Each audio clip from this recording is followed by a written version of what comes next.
Hi students, today we are going to discuss the first chapter of class 10th political science, that is power sharing.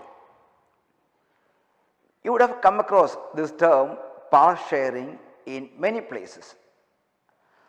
Power sharing is nothing but the sharing of responsibilities and powers. Power sharing is something like sharing of power and responsibilities, and it takes place in every society, in every family, in the school, in the offices, etc. But in this chapter we are going to discuss about political power sharing or power sharing in the government of the country. What is power sharing? Power sharing is the system of sharing of power and responsibilities among various levels and organs of the government. I will repeat, power sharing is the system of sharing of power and responsibilities among various levels and organs of the government. In order to understand the meaning of power sharing well, two case studies have been given in the textbook.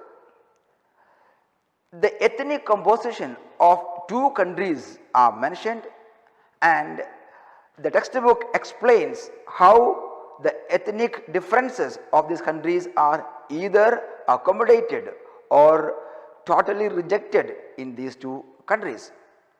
First, we come across Belgium.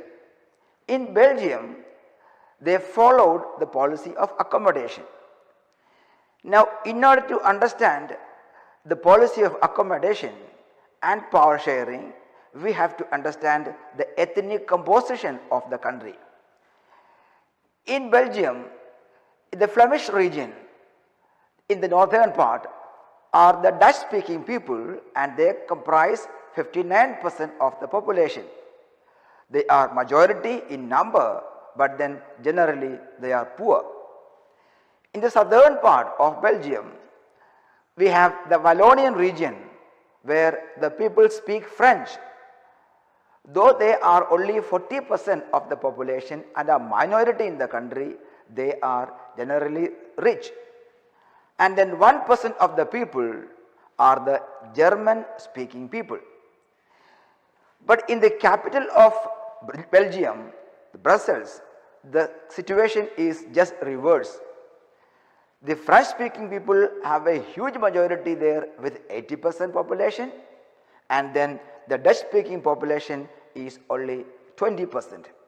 There has been a lot of confusion, a lot of rift, a lot of fight among these ethnic groups to win over their power. In the initial few years, this problem continued, but ultimately they felt that it is not wise and proper that they continue to fight in the name of their ethnic differences. Rather, they felt that the country would prosper and develop if they pursue the policy of accommodation.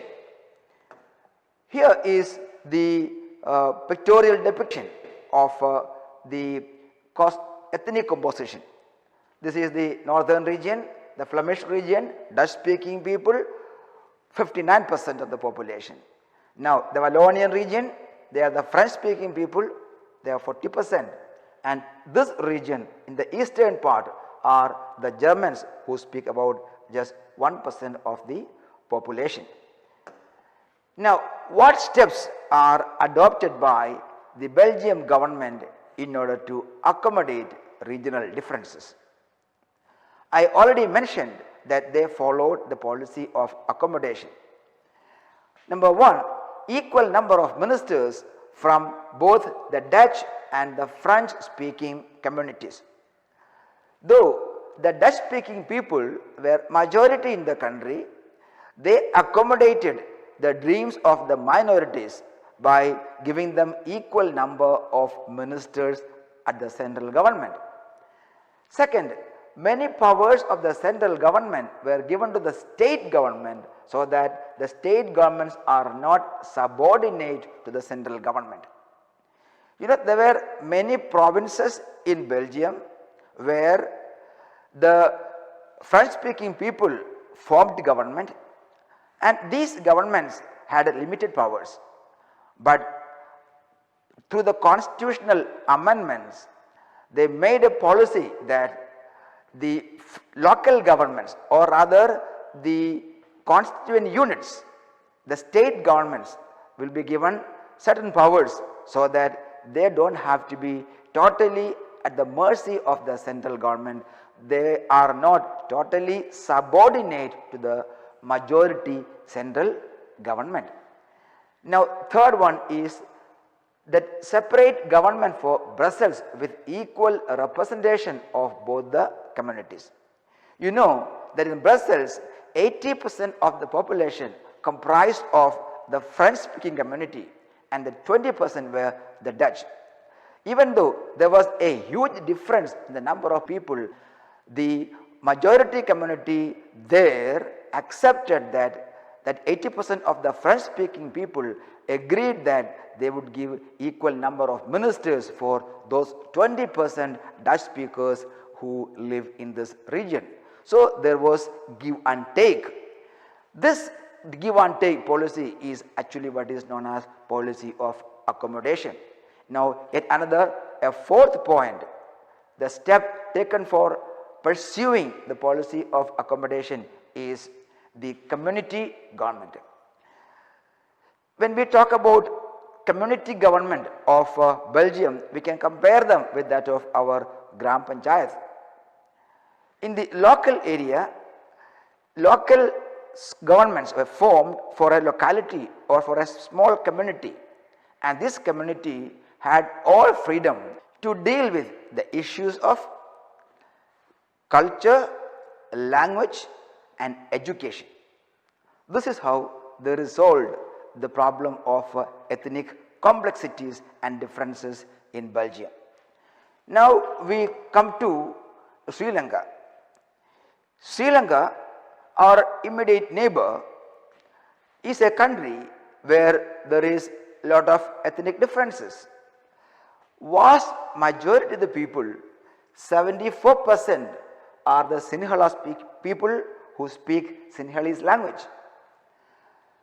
The Tamil population comprise 18% of the population, of which of course 13% are the Sri Lankan Tamils who are born and brought up in Sri Lanka, and then the other 5% are the Indians who migrated to Sri Lanka in search of job.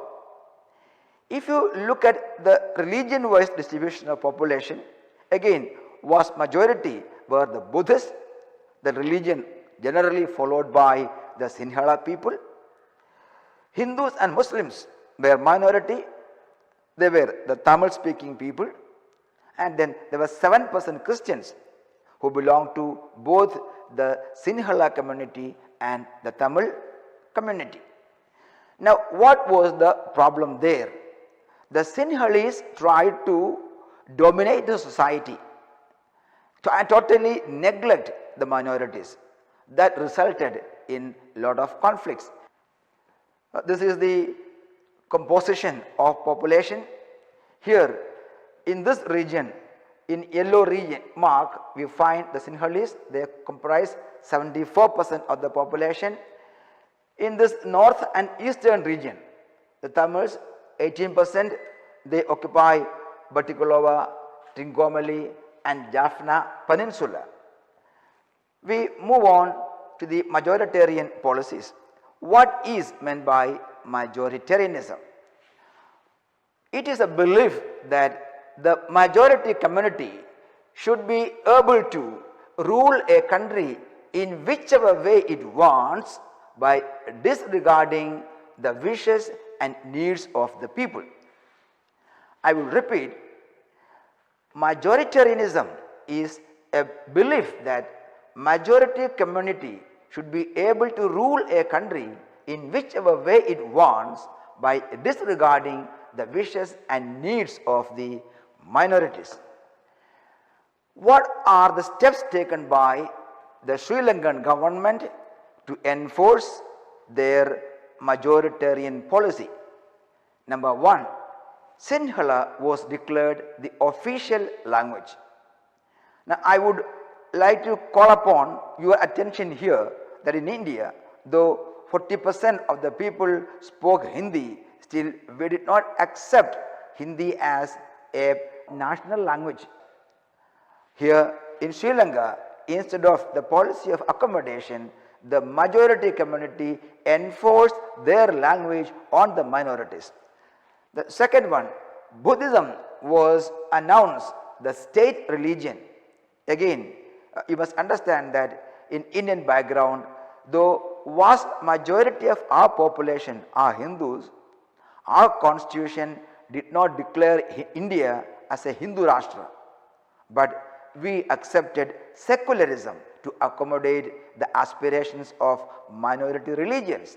Whereas in Sri Lanka, Buddhism, the religion of the Sinhala people, was declared the official religion of the country. Third one, they followed preferential policy. What is meant by preferential policy?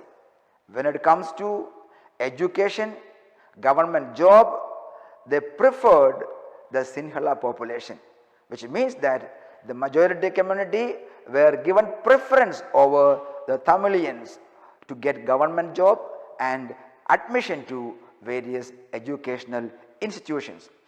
These are the majoritarian policies followed by Sri Lankan government.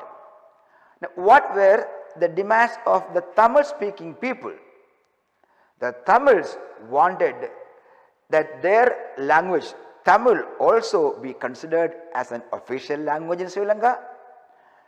They also wanted a regional autonomy, which means that the places where they are majority in number, like Trincomalee, Batticaloa, Jaffna, they should be able to form a government which is autonomous, where the Sinhala government does not have much of influence, control or power over them. The third one, they wanted equal opportunity to obtain government job and education. But unfortunately, these demands were totally looked down, ignored by the Sri Lankan government. And what was the outcome of that? It led to civil war.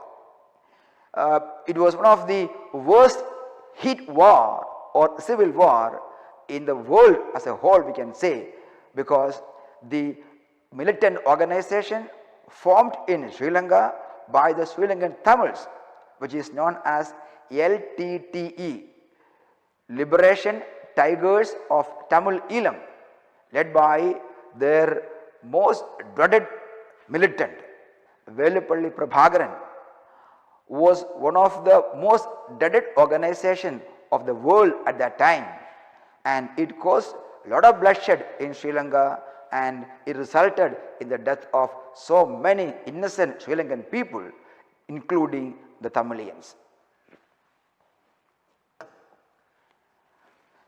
Now comes the question, is power sharing good? Is it desirable? Is it advisable? Doesn't power sharing make the central authority weak? Will it make the government incapable? But the experience proved that power sharing is most ideal and good. Why is power sharing desirable? Number one, the prudential reason. Why is power sharing good? Why is it prudential? When we think logically, we understand from the experience in the world, from Sri Lanka and many other countries, wherever the majority community tried to dominate the minorities, marginalize them, neglect them, sideline them, we found that the minority community revolted against the majority, civil war, bloodshed, killing, murder, disaster, so many things. Second point, it is morally correct. Power sharing is morally correct. See, in a society, it becomes the responsibility of the rich to take care of the poor. The healthy people should take care of the weak. Educated people should take care of the uneducated. The haves have to definitely take responsibility or take care of the have-nots. If this doesn't happen, if the rich becomes richer and the poor becomes poorer, definitely there will be revolt, there will be war. So it is morally correct that a country follows power sharing, whereby even the minorities are recognized and are given their due share. We move on to the next aspect of the chapter. What are the different types of power sharing? As the very name suggests, vertical power sharing, which means that from bottom, as we go towards the higher level, the power of the government increases. We have got 3 levels of government in India. At the bottom, we have a local self-government. We call it as Gram Panchayat, Block Samiti, Zilla Parishad. Otherwise, if it is in the urban area, we have got municipalities and corporations. So they are the local self-government. They have limited powers. Then when we go to a little higher level, we have the state governments. We have 28 states and each of them have got their legislatures, their executive, the chief minister who look after the administration. Then when we come to the national level, we have the central government. So this is known as the vertical power sharing. More power is with the central government, state government get little lesser power, and then the local self-government gets still less power. We move on to the second type of power sharing, which is known as horizontal power sharing. Government has got 3 important branches. They are the legislature, executive and judiciary. These 3 branches are equal when we come to the power of these organs. When it comes to the powers of this, one is not subordinate to the other. They coexist. They enjoy the power at same level. Since legislature, executive and judiciary are kept at same level with regard to their powers and one is not subordinate to the other, we call it as the horizontal power sharing. So we have 2 types of power sharing, the vertical power sharing and the horizontal power sharing. Vertical power sharing, power shared between central government, state government and the local government. And horizontal power sharing is the sharing of power between different organs of the government, that is legislature, executive and judiciary. We move on to the next topic. What are the different forms of power sharing? You know that power is shared between different organs of the government, which we already discussed. Legislature, the MLAs, executive, the council of ministers, the chief minister, the governor. When it comes to the central government, of course it is the cabinet, the prime minister, the vice president, president, they all form the executive. Judiciary, of course, at the central level, it is the Supreme Court.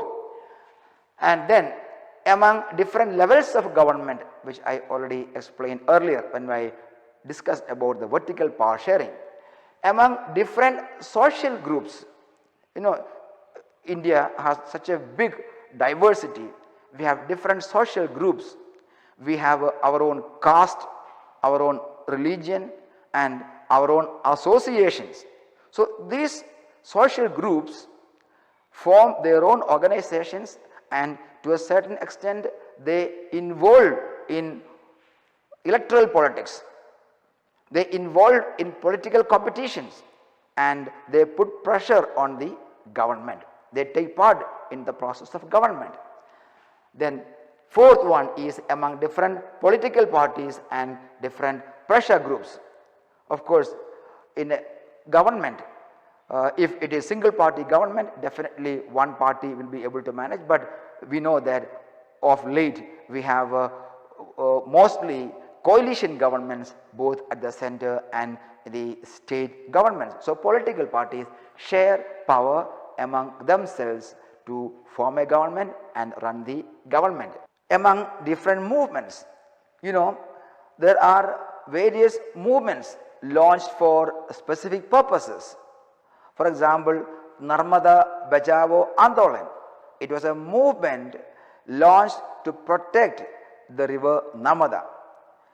There are other movements, say a movement for protection of wildlife, protection of environment, and then to introduce prohibition in the country, so on and so forth.